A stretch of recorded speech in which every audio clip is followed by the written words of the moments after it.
அன்பினர்களே, இன்று சனிக்கிழமை மாலை இரவு வரையும் தியாகி அலி கமேனி அவர்களின் இறுதி அஞ்சலி விழா தெஹ்ரானில் அதிகாரபூர்வமாக தொடங்கி இருக்கின்றது. இஸ்லாமிய புரட்சியின் தியாக தலைவர் அயதுல்லா சயீத் அலி கமேனி அவர்களுக்கான இறுதி அஞ்சலி விழா தெஹ்ரானின் கிராண்ட் இமாம் கமேனி மொசல்லாவில் தொடங்கி உள்ளது. இது தேசிய ஒற்றுமையின் வரலாற்று சிறப்பு மிக்க வெளிப்பாடாக பெருந்திரளான மக்கள் துக்கப்படுவர்களை ஈர்த்துள்ளது. லட்சக்கணக்கான மக்கள் மிக அதிகமாக தெஹ்ரான் முழுவதும் கூடியிருக்கின்றார்கள். சனிக்கிழமை இன்று அதிகாலை வேளையில் சுபஹ் தொழுகையை தொடங்கிய பின்னர் இந்த நிகழ்வு இடம்பெற்றிருக்கின்றது. தியாக தலைவருக்கு இறுதி அஞ்சலி செலுத்துவதற்காக லட்சக்கணக்கான மக்கள் கூடியதால் மொசல்லாவை துக்கமும் பக்தியும் நிறைந்த கடலாக மாற்றி இருக்கின்றது. தியாக தலைவரின் விண்ணேற்ற நினைவு விழாவுக்கான தலைமையகத்தின் படி கிராண்ட் இமாம் கமேனி மொசல்லாவில் இந்த இறுதி அஞ்சலி விழா ஞாயிற்றுக்கிழமை வரை நாளை வரை தொடரும் என்றும் தெஹ்ரானில் நடைபெறும் பிரதான இறுதி ஊர்வலம் திங்கட்கிழமை அன்று திட்டமிடப்பட்டுள்ளது. செவ்வாய்க்கிழமை ஆமிலும் வியாழக்கிழமை மஸ்ஹத்திலும் இறுதிச் சடங்குகள் நடைபெறும். அங்கு இமாம் ரஸா தர்காவில் தலைவர் நல்லடக்கம் செய்யப்படுவார். மேலும் தியாகிகளுக்கான தலைவருக்கான சிறப்பு இறுதி அஞ்சலி மற்றும் இறுதி சடங்குகள் புதன்கிழமை அன்று நஜாப் மற்றும் கர்பலா ஆகிய புனித நகரங்களிலும் நடைபெறும் என ஏற்பாட்டாளர்கள் சர்வதேச ஊடகங்களுக்கு செய்தி வெளியிட்டுள்ளார்கள். வெள்ளிக்கிழமை அன்று தெஹ்ரானில் நாட்டு தலைவர்கள், பல்வேறு நாடுகளைச் சேர்ந்த பிரமுகர்கள் நேற்று மற்றும் உலகெங்கிலும் உள்ள மத தலைவர்கள் அதிகாரப்பூர்வ அஞ்சலி செலுத்தி வருகின்றனர். பிப்ரவரி 28 அன்று அமெரிக்கா மற்றும் இஸ்ரேல் நடத்திய கூட்டு வான்வழி தாக்குதலில் அயதுல்லா அலி கமேனி மற்றும் அவர்களது குடும்பத்தினர் கொல்லப்பட்டனர்.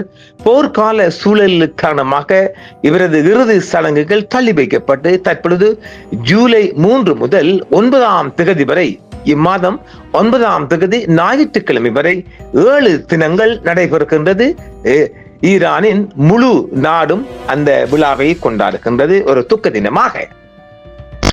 ஈரான் நாட்டில் வரலாற்றில் மிக நீண்ட கால 37 ஆண்டுகள் ஆட்சி புரிந்த தலைவரின் இறுதி நிகழ்வு என்பதால் ஈரானின் நிலத்தன்மையும் சக்தியையும் உலகிற்கு வெளிப்படுத்தும் வகையில் இது ஒரு பிரமாண்டமான நிகழ்வாக காட்டப்படுகிறது. தெஹ்ரானில் உள்ள பிரமாண்டமான இமாம் கமேனி கிராண்ட் மொசல்லா பள்ளிவாசலில் லட்சக்கணக்கான மக்கள் அணிதிரண்டு அஞ்சலி செலுத்தி வருகின்றனர். இறுதி அஞ்சலி சடங்கு நிகழ்வுகளில் உலக தலைவர்கள் மற்றும் முக்கிய பிரமுகர்கள் கலந்து கொண்டு வருகின்றார்கள். தெஹ்ரானை தொடர்ந்து ஈராக்கிலும் இருக்காங்க, சியா இருக்கிறாங்கல்ல, அதற்காக அப்படி பார்க்கிறாங்க. சியா புனித நகரங்களான கர்பலா மற்றும் நஜாப் வழியாகவும் கமேனியின் உடல் கொண்டு செல்லப்பட உள்ளது. இறுதியாக 9ஆம் தேதி அன்று அவரது பிறப்பிடமான மொஷாத் நகரில் நல்லடக்கம் செய்யப்பட உள்ளது. நிகழ்வு நடைபெறும் இடங்களில் வரலாறு காணாத பாதுகாப்பு ஏற்பாடுகள் செய்யப்பட்டுள்ளன. பொதுமக்கள் நெரிசலை தவிர்க்கவும் பாதுகாப்பு காரணங்களுக்காகவும் பிரத்யேக ஏற்பாடுகளும் செய்யப்பட்டிருக்கின்றது. கமேனியின் மரணத்துக்கு பிறகு அவரது மகன் முஸ்தபா கமேனி உச்ச தலைவராக இயக்கமராக அறிவிக்கப்பட்டிருக்கிறார் இல்லையா?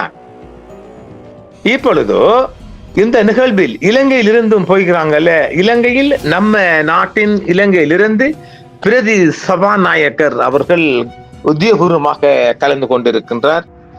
அதுவும் ஒரு நிகழ்வாகவே பார்க்கப்படுகின்றது. மற்றும் முஸ்லிம் காங்கிரஸ் தலைவர் ஹக்கீம் அவர்களும் கலந்து கொண்டிருக்கின்றார்கள். இலங்கை அரசின் சார்பாகத்தான் அவர் கலந்து கொண்டிருக்கின்றார். பிரதி சபாநாயகர் ரிசி சாலி மற்றும் ஹக்கீம் அவர்கள் கலந்து கொண்ட வீடியோவும் எடுத்திருக்கும் வருகின்ற பாருங்கள். ரிசி சாலி அவர்கள் இலங்கை அரசின் சார்பாக கலந்து கொண்டிருக்கின்றார் என்பது மேலதிக தகவல்.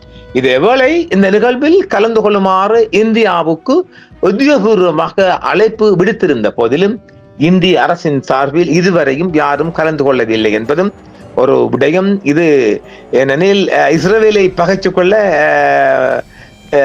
இவருக்கு மோடிஜிக்கு அது முடியாமல் போயிருக்கின்றது பார்க்கின்றேன். ஏனெனில் அவருடைய பொஸ்பரஸ் குண்டெல்லாம் காசாவில் அள்ளி வீசப்பட்டது இல்லையா? வெள்ளை பொஸ்பரஸ் குண்டுகள், இந்தியா வழங்கிய வெள்ளை பொஸ்பரஸ் குண்டுகள் காசாவில் அள்ளி வீசப்பட்டது. அவை இந்திய பொஸ்பரஸ் குண்டுகள் இஸ்ரேலுக்கு வழங்கப்பட்டது. அதுவும் ஈரானுக்கு தெரியும். அவைகளெல்லாம் மறந்து இந்த நிகழ்வில் கலந்து கொள்ளுமாறு உலக தலைவர்கள் வரிசையில் இந்தியாவுக்கும் அழைப்பு விடுத்திருந்தது. அட்லீஸ் அந்த நாட்டின் வெளியுறவு அமைச்சராவது கலந்து கொள்ளவே என்பது ஈரானில் அது not at the point your honour என்று இருக்கும். ஏதோ ஒரு வகையில் அவர்களது நேவி கப்பலை காப்பாற்றி கொச்சின் இலங்கை எல்லைக்குள் ஒன்று தாக்கப்பட்டாலும் அவங்களுடைய நேவி கப்பல் ஒன்று காப்பாற்றப்பட்டது. அதே போன்று ஈரானின் கொச்சின் நகரிலும் கொச்சின் துறைமுகத்திலும் ஒரு கப்பல் காப்பாற்றப்பட்டது. அது ஈரான் அதற்கு நன்றியுடையதாக இருக்கும். ஆனாலும் இந்த சடங்கில் இந்திய அரசு சார்பில் ஒரு விஐபி யாரும் கலந்து கொள்ளவில்லை என்பது ஈரான் சற்று அதை தனியாக பார்க்கும் என்பதும் எங்கு மேலதிக தகவல். பேச்சுவார்த்தை ஆரம்பிச்சாலும் ஆரம்பிக்காவிட்டாலும் ஈரான் மிகப்பெரிய ஒரு பணக்கார நாடாக ஜொலிக்க போகின்றது. அலி கமேனி அவர்களின் தந்தையின் பூட்டனோ இந்தியாவில் பிறந்தவர் என்ற கதையும் இருக்கு இல்லையா? அதனால் இந்தியாவுக்கு ஒரு தனி மரியாதை ஈரானிடம் இருக்கின்றது. தற்போதைய தியாகி அலி கமேனி அவர்களின் தாத்தா அல்லது பாட்டனா இருக்கணும், சரியாக தெரியல. அவருடைய தாத்தாவை தான் இருக்கணும், ஃபாதர், அப்பா, அவருடைய தகப்பன் அல்லது தாத்தாவா இருக்கணும். அவர்கள் மத்திய பகுதியில் வாழ்ந்தவர்கள் என்றும் சொல்லப்படுகிறது. அந்த வகையில் இந்தியா மீது எப்பொழுதும் ஒரு தனியான பார்வை ஈரானுக்கு இருக்கின்றது. நாம் ஏற்கனவே தந்திருக்கின்றோம்.